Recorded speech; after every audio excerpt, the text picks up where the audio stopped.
Il y a 2 ans, le relais de la Haute-Sambre à l'Aube a connu une rénovation bienvenue. D'autres phases de redynamisation étaient prévues par la province. Elles sont gelées au moins jusqu'à 2015.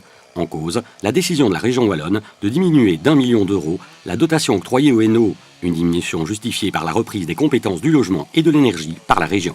On s'y attendait puisque c'était dans la déclaration de politique régionale. Et donc on a pris les devants. Nous, depuis 3 ans, on n'a plus de politique du logement. Aujourd'hui, on vient nous dire que ça nous coûtera 1 million d'euros. Bon, c'est un peu compliqué puisque le million d'euros, on ne le dépensait pas pour le logement. On a d'autres choses à faire que le logement puisqu'on l'a laissé tomber, voici à la demande d'ailleurs de la région wallonne. La participation provinciale au projet de la Cité des métiers et du futur campus technologique sont aussi dans le collimateur. La diminution de la dotation par la région se base en fait, selon la province, sur des dépenses théoriques qui n'existent pourtant plus depuis 2010. Ce sont les autres projets qui devront donc être gelés par mesure de prudence.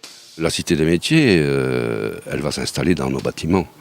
Et donc, s'installant dans nos bâtiments, il y a évidemment des subsides qui arrivent d'un peu partout, mais l'entretien, leur logement de nos étudiants, c'est à nos frais.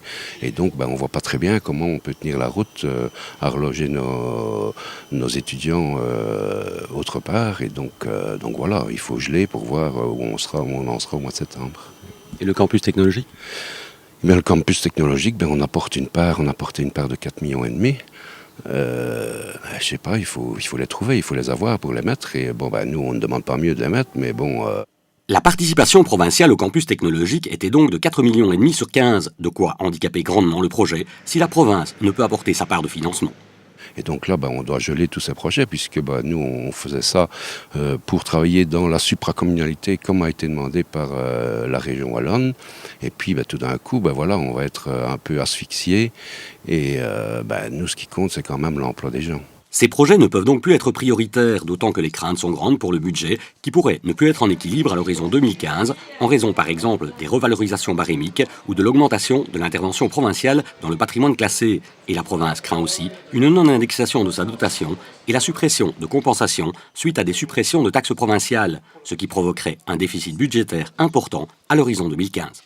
C'est plein d'incertitudes qui sont là. Et donc nous, on ne peut plus avancer dans tous ces projets, puis sans savoir où on va.